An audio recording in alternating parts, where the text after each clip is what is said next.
Bonjour à tous, bienvenue à cette masterclass, donc masterclass Beaumort. Donc on a la chance d'avoir l'ambassadeur de tout simplement de la marque qui va venir ici, qui va pouvoir présenter la distillerie. Alors c'est pas tous les jours qu'on va pouvoir goûter et découvrir une marque qui, je vous rappelle, est bicentenaire, mine de rien, 1779. Donc là on va avoir des années, des années, des années d'expérience qui vont être transmises aujourd'hui par le bon ambassadeur. Bonjour à tous. Oh, j'étais pas prêt pour le retour du son. Du coup, on va parler un petit peu de Beaumort. Moi, c'est Antoine. Du coup, je suis l'ambassadeur de la distillerie depuis un petit peu plus de 2 ans. Et je vais vous présenter cette magnifique distillerie. On va parler un petit peu d'historique, on va parler surtout de notre ADN. On va avoir une petite dégustation du 12 ans et du 15 ans. Après, je vous invite à venir avec moi. On peut aller au stand Beaumort et on peut déguster beaucoup plus de références. On a le numéro 1, le 18 et le 25 ans à la dégustation aussi. Donc, n'hésitez pas à venir avec moi pour continuer un petit peu à découvrir notre ADN. Et du coup, on est parti. Donc, Beaumort. On va commencer à parler un petit peu géographie. Single malt d'Écosse, plus vieille distillerie de l'île d'Ayla. Vous connaissez un petit peu l'île d'Ayla? Donc déjà, je dis Ayla, pas Ailey. C'est vraiment l'origine en écossais, on dit Ayla. Le Y est venu avec le temps, donc vraiment, on parle de l'île d'Ayla. Après, je vous en voudrais pas si vous dites Ailey, il n'y a pas de souci. Évitez les Islay, Islay, c'est pas toujours agréable à l'oreille, mais Ailey, c'est parfait. Donc, vous voyez la petite carte. On voit l'Écosse au sud-ouest, cette petite île d'Ayla, qu'on voit en grand ici, et Beaumort, situé en plein cœur de cette île. C'est aujourd'hui la capitale de l'île. Ça a été une relocalisation d'un village écossais à l'époque. Donc on a construit ce village et construit la distillerie dans un deuxième temps sur ces pierres noires, ces fameuses pierres noires, les Black Rocks, comme on dit là-bas, et donc vraiment qui vont être partie de notre identité. Pourquoi? Parce que Beaumort, ça veut dire le rocher immergé en Norrois. Donc à l'époque où les Norrois ont envahi énormément de pays, surtout les îles, ils sont passés un petit peu partout. Quand ils ont vu cet endroit, ils ont dit ça c'est un rocher immergé.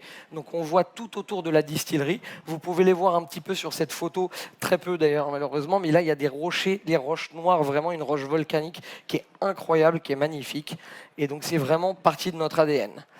Juste pour revenir rapidement sur un peu l'ADN de l'île d'Ayla, c'est vraiment la tourbe qui nous définit, qui vraiment fait aujourd'hui l'île d'Ayla un ADN particulier au niveau des whiskies.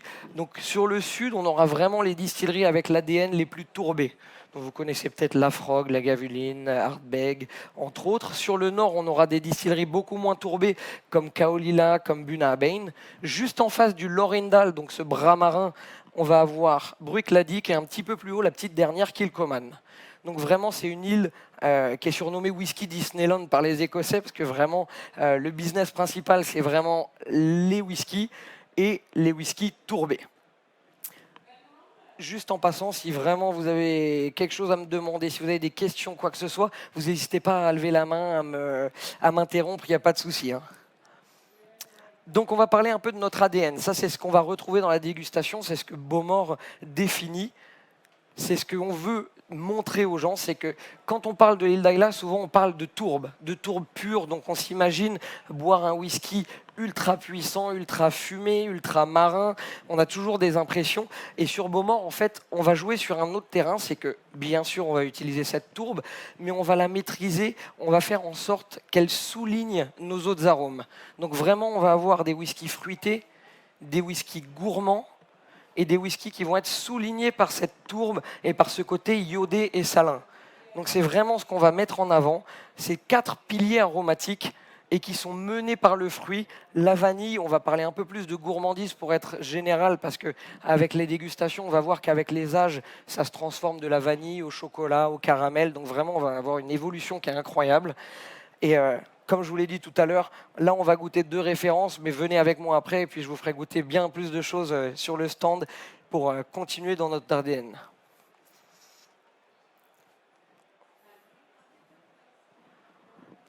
Donc Beaumort. On a eu notre licence en 1779, après le rachat des terres de David Simpson en 1766. Ça fait de Beaumort la plus vieille distillerie de l'île d'Ayla et aussi la 2e plus vieille d'Écosse.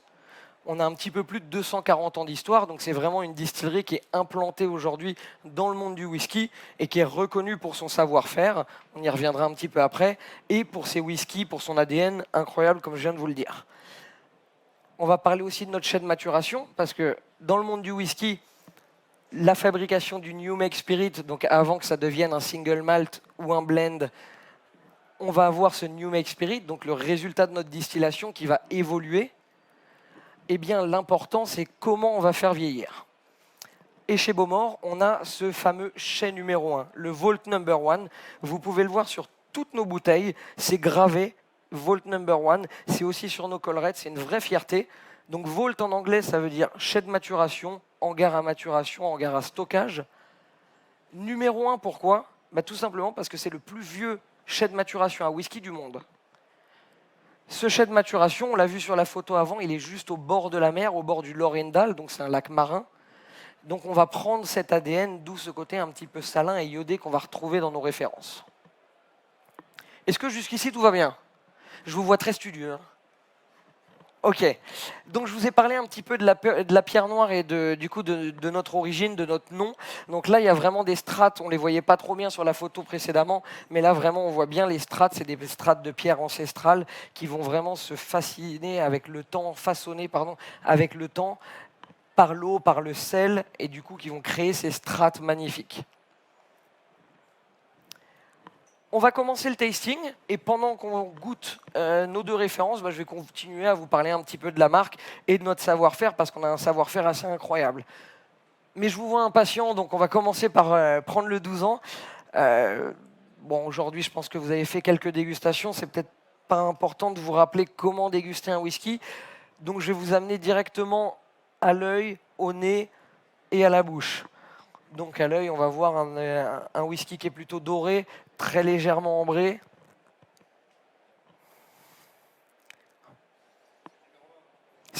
Pardonnez-moi? Alors c'est une excellente question. Au niveau de la position sur les... le 1 c'est le 12 ans, le 2 c'est le 15. Merci. Non, mais c'est une excellente question. Donc on essaye de se rappeler un petit peu de nos 4 piliers. Donc là au nez, ce côté vanillé, ce côté gourmand vient tout de suite. On va avoir du fruit, on va avoir un côté un petit peu salin, un peu iodé. Et cette tourbe qui va rester très légère. Très très légère. Je vais vous inviter à le goûter.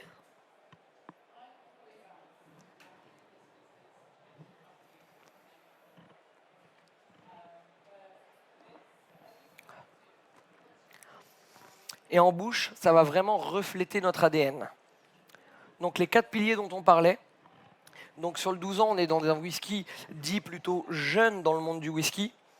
Néanmoins, on va avoir une belle longueur en bouche, une belle complexité, aucune agressivité dans les arômes, toujours vraiment très linéaire. On va avoir notre vanille qui est présente, nos fruits, ce côté salin et iodé. Aussi, j'espère qu'il en restera parce que je vous promets quelque chose, on fait un accord avec des huîtres qui est incroyable sur le 12 ans. On travaille avec Gilles Ardot et un meilleur ouvrier de France écaillé qui s'appelle Jean-Marc. Donc venez goûter les huîtres en accord avec Bowmore, c'est incroyable. Donc je vous laisse déguster le 12 ans tranquillement et pendant ce temps-là, je vais vous parler un peu de notre savoir-faire. Parce qu'on a parlé très rapidement de l'historique, on a parlé un petit peu de la situation géographique, de notre ADN.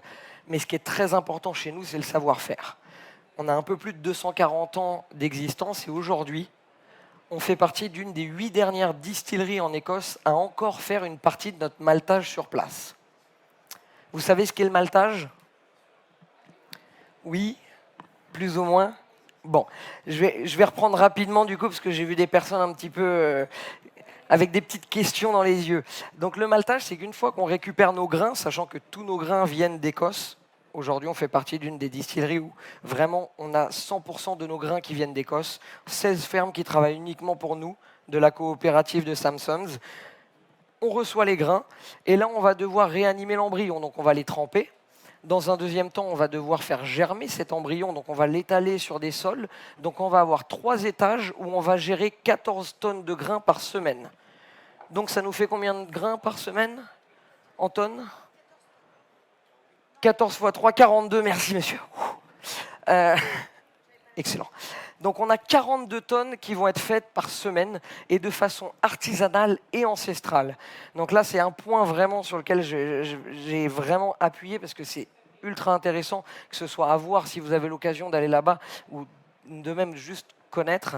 C'est qu'on va venir toutes les 4 heures, jour et nuit, retourner à la pelle, au râteau et avec des petits motoculteurs à main, toutes les 4 heures, nos grains pendant une semaine. Donc c'est un travail qui est vraiment artisanal et qui aujourd'hui fait vraiment partie de notre ADN. Même la nuit. On a une équipe de nuit, une équipe de jour qui se relève. Enfin, d'ailleurs, on a 3 équipes du coup, parce qu'il y a 3 fois 8. Et on a, même la nuit, on peut rentrer chez Beaumort la nuit. On a eu l'occasion de le faire, de rentrer chez Beaumort la nuit, de pouvoir voir. Et les personnes se relaient vraiment. Ils n'arrêtent pas. Il y a de toute façon des personnes qui sont là en maintenance pour les fermentations, pour la distillation. Et on ne sait jamais, hein, ça reste une distillerie. Donc il y a beaucoup de choses qui peuvent se passer à tout moment. Donc il faut vraiment être réactif et très réactif. Et du coup, on a vraiment ce savoir-faire artisanal et ancestral. Donc c'est vraiment un point qu'on met en avant. Aujourd'hui, c'est incroyable de pouvoir voir ce savoir-faire. Et si vous avez l'occasion un jour d'y aller, je vous invite vraiment à passer par Beaumort parce que c'est incroyable. Qu'est-ce que vous avez pensé de ce 12 ans? On est vraiment dans notre ADN. Hein. C'est salin iodé. On va avoir notre tourbe, notre fruit.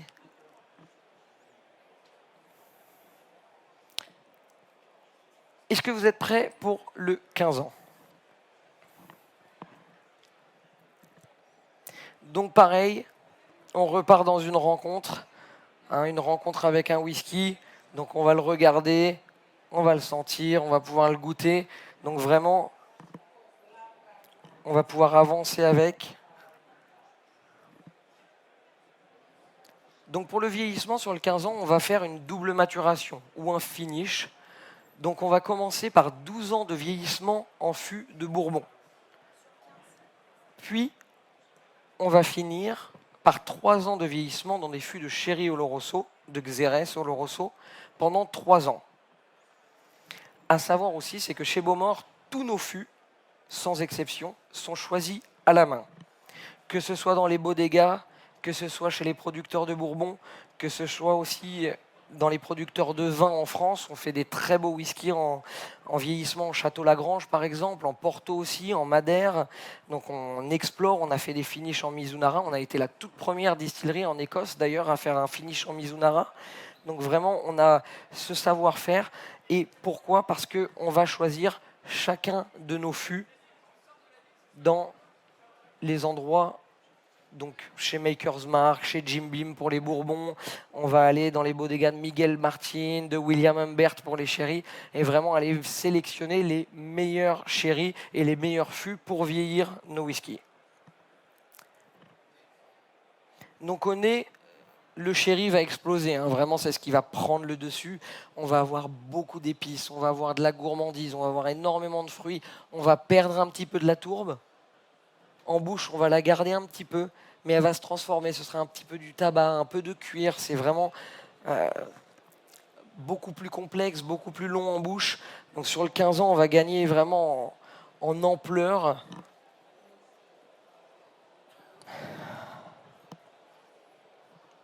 Et donc je vous invite à le goûter si vous ne l'avez pas déjà fait. Et si vous l'avez déjà fait, vous avez bien fait de ne pas m'attendre.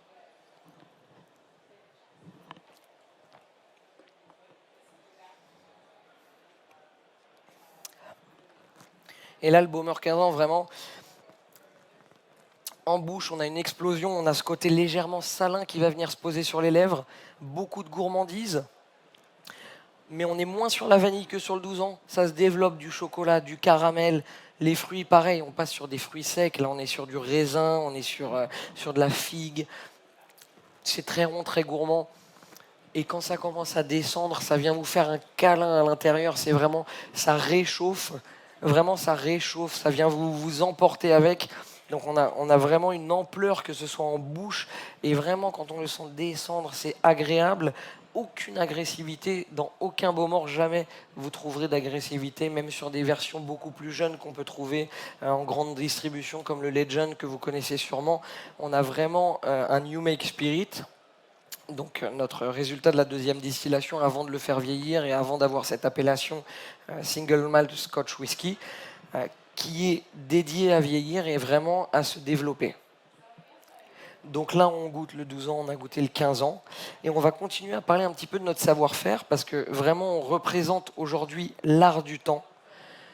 Et comment on représente cet art du temps? C'est vraiment laisser le temps agir sur un whisky. On pense vraiment que le temps peut transformer quelque chose de simple, de classique, en quelque chose de merveilleux. On commence tous avec la même matière première, mais vous l'avez pu le constater sur ce salon, l'ADN de chaque distillerie s'exprime par le temps, par le vieillissement, les fûts choisis. Nous, il va s'exprimer de A à Z et vraiment tout au long de notre préparation, de la façon dont on va faire notre whisky, on va faire une fermentation très très longue de 62 heures qui va nous permettre d'acquérir une bière très haute en alcool et qu'on va pouvoir distiller justement à très basse température. Ce qui nous permet d'avoir un distillat, un New Make Spirit très fin et qui va pouvoir développer énormément de fruits, énormément de gourmandise et qui va effacer directement toute agressivité. Et ce qui est très intéressant, parce que là on a goûté du coup le 12 ans, donc à un côté un peu plus marin, un peu plus tourbé. Là, toujours dans notre ADN, sur la gourmandise et sur le fruit. Et après, je vous invite à venir avec moi goûter le 18 ans et le 25 ans, où on va développer ces fruits et avoir ces notes exotiques, ces notes tropicales, qu'on fait de Bowmore vraiment une distillerie iconique et qui vraiment fait partie d'un ADN unique dans le monde. Est-ce que vous avez quelques questions? Si vous n'en avez pas maintenant, comme je vous le dis, n'hésitez pas à me les poser tout à l'heure au stand. En tout cas, je vous remercie d'avoir participé à cette masterclass. N'hésitez pas à venir me voir, à me demander si vous avez d'autres choses à présenter. Et puis, moi, je serai à votre disposition. Donc, je suis tout à vous. Vous n'êtes pas obligé.